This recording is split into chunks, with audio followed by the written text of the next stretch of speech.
राधे राधे सभी भक्तों को।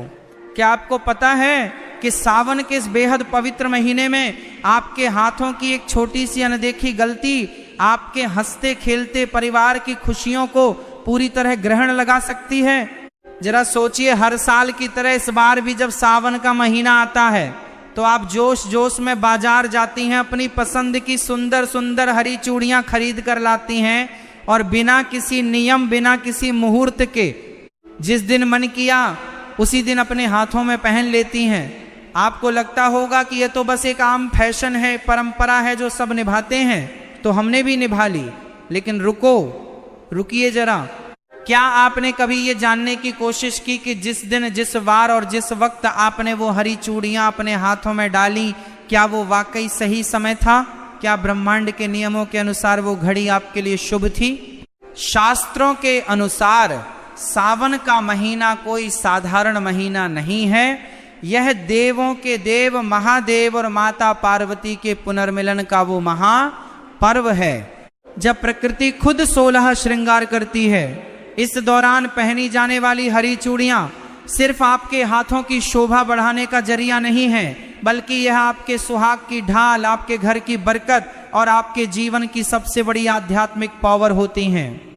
लेकिन जरा सोचिए कि अगर अनजाने में आपने गलत दिन, गलत वार या राहुकाल के समय अपनी हरी चूड़ियां बदल ली तो क्या होगा?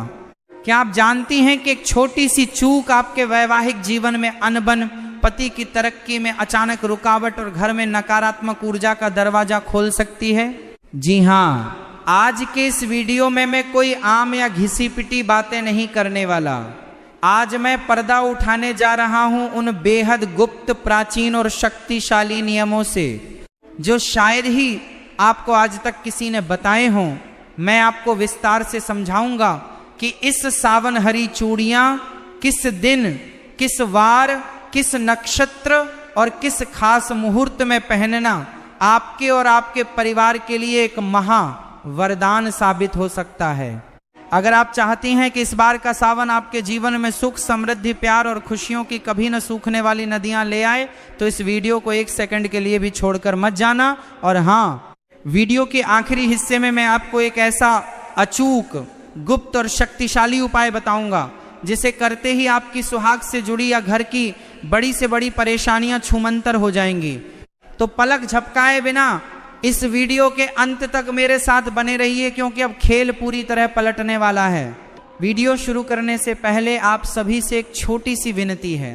अगर आप भगवान विष्णु की कृपा पाने वाले चमत्कारी उपाय, धर्म से जुड़ी महत्वपूर्ण जानकारी, पूजा विधि, व्रत के नियम और सनातन धर्म के ऐसे ही दुर्लभ रहस्य सबसे पहले जानना चाहते हैं, तो हमारे इस चैनल को अभी सब्सक्राइब करें और साथ में हाइप भी जरूर करें, ताकि हमारी वीडियो अधिक से अधिक सनातन प्रेमियों तक पहुंच सके। बेल आइकन दबाना बिल्कुल न भूलें, ताकि हमारी हर नई वीडियो का नोटिफिकेशन सबसे पहले आपको मिले। चलिए, जब हम सावन के महीने की बात करते हैं तो हमारे दिमाग में सबसे पहले क्या आता है? ठंडी ठंडी हवाएं, आसमान में छाए काले घने बादल, रिमझिम फुहारें और चारों तरफ फैली हुई सुहानी हरियाली। प्रकृति खुद इस महीने में अपने सबसे सुंदर और जीवंत रूप में होती है। पेड़ों पर नए पत्ते आते हैं, सूखी धरती पर फिर से जीवन लौट आता है। लेकिन क्या आपने कभी सोचा है कि हमारे सनातन धर्म में हर मौसम को किसी न किसी देवी देवता और संस्कारों से क्यों जोड़ा गया है? सावन का महीना पूरी तरह से भगवान शिव और माता पार्वती को समर्पित है। पौराणिक कथाओं के अनुसार माता पार्वती ने भगवान शिव को पति के रूप में पाने के लिए कठोर तपस्या इसी सावन के महीने में की थी।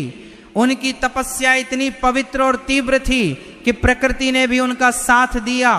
चारों तरफ हरियाली छा गई और माता पार्वती ने प्रकृति के इस हरे रंग को अपना श्रृंगार बनाया। यहीं से शुरुआत हुई सावन में हरी चूड़ियां पहनने की परंपरा की। हरा रंग केवल एक रंग नहीं है, यह जीवन, उर्वरता, विकास और सौभाग्य का प्रतीक है। जब एक सुहागन स्त्री सावन के महीने में अपने हाथों में हरी चूड़ियां पहनती है तो वह केवल अपने सुहाग की लंबी उम्र की कामना नहीं करती, बल्कि वह ब्रह्मांड की उस सकारात्मक ऊर्जा के साथ खुद को जोड़ लेती है जो माता पार्वती को प्रिय है। लेकिन आधुनिकता की इस दौड़ में हम इन गहरे अर्थों को भूलते जा रहे हैं।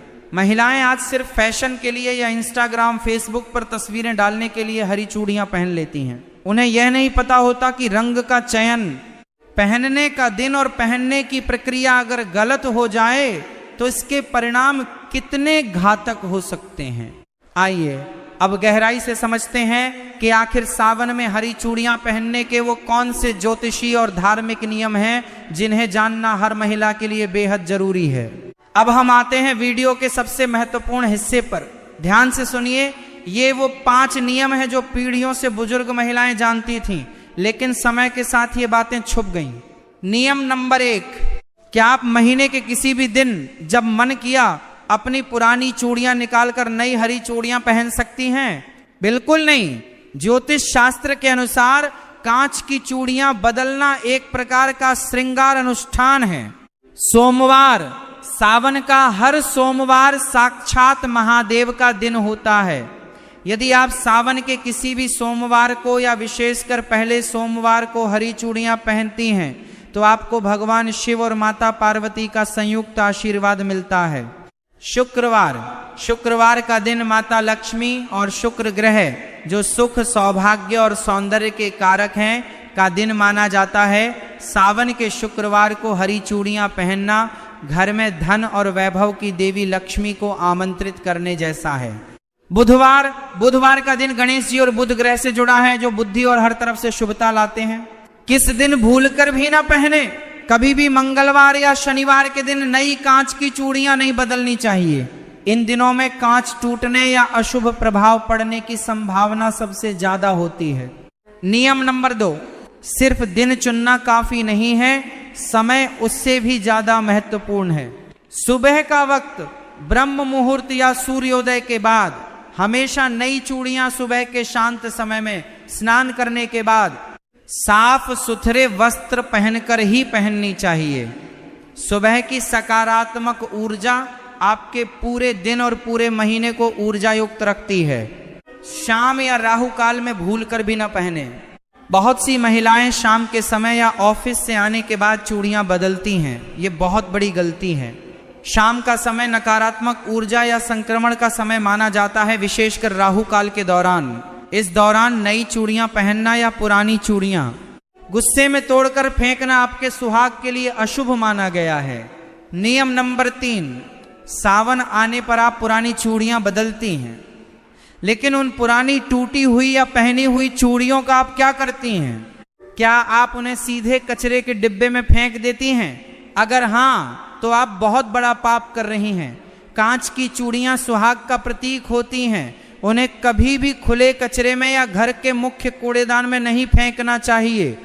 सही तरीका, पुरानी चूड़ियों को एक लाल या पीले रंग के कपड़े में बांधकर किसी पवित्र नदी में प्रवाहित कर देना चाहिए या फिर किसी सुनसान जगह पर जमीन में दबा देना चाहिए ताकि किसी के पैर उन पर न पड़ें। कचरे में फेंकने से सुहाग की ऊर्जा का अपमान होता है। नियम नंबर 4, क्या आप जानती हैं कि आप अपने हाथों में कितनी चूड़ियां पहन रही हैं? इसका भी आपके भाग्य पर असर पड़ता है। सनातन परंपरा में जोड़ा यानी सम संख्या इवन नंबर्स को शुभ माना जाता है, जैसे 2, 4, 6, 12, 24 या 16, 16। हमेशा जोड़े में चूड़ियां पहने। कभी भी विषम संख्या ऑड नंबर जैसे 3, 5, 7, 9 में कांच की चूड़ियां अकेली नहीं पहननी चाहिए। हालांकि सोने या धातु की चूड़ियों के साथ कांच की हरी चूड़ियां मिलाकर पहनना सबसे उत्तम माना जाता है। नियम नंबर 5, ये है वो सबसे गुप्त नियम जो बहुत कम लोग जानते हैं।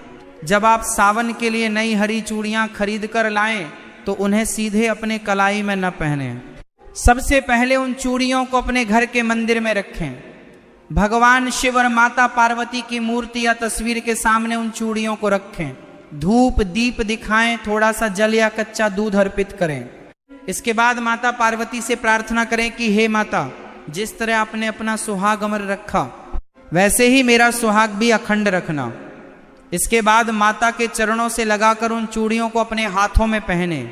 ऐसा करने से वो साधारण कांच की चूड़ियां नहीं रहती, बल्कि साक्षात वरदान बन जाती हैं।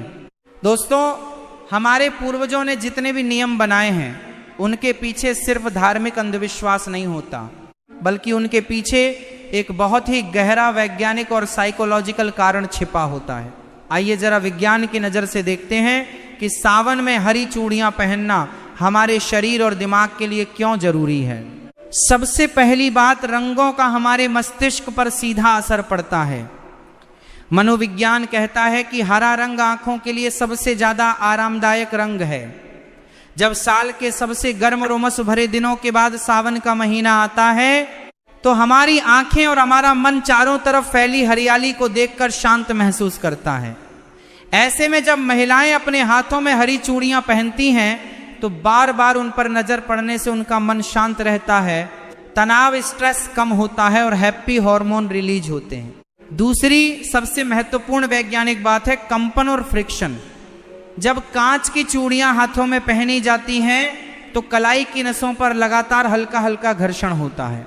आयुर्वेद और एक्यूप्रेशर के अनुसार हमारी कलाई के पास ऐसी नसें होती हैं जो दिल और ब्लड सर्कुलेशन से जुड़ी होती हैं। चूड़ियों की खनक से जो सूक्ष्म कंपन पैदा होते हैं वे शरीर की ऊर्जा को नियंत्रित रखते हैं, थकान को दूर करते हैं और महिलाओं में हार्मोनल संतुलन को बनाए रखने में मदद करते हैं। यानी जो चीज हमें देखने में सिर्फ एक साधारण आभूषण लगती है, असल में वह हमारे मानसिक स्वास्थ्य, शारीरिक ऊर्जा और सुहाग की रक्षा का एक अचूक वैज्ञानिक यंत्र है। इसलिए हमारे बुजुर्गों ने इसे संस्कृति और धर्म के नियमों से बांध दिया ताकि हर कोई इसे अनुशासन के साथ अपना सके। लेकिन दोस्तों, जैसे हर अच्छी चीज के कुछ नियम होते हैं, वैसे ही कुछ ऐसी गलतियां भी होती हैं जिन्हें महिलाएं जाने अनजाने में कर बैठ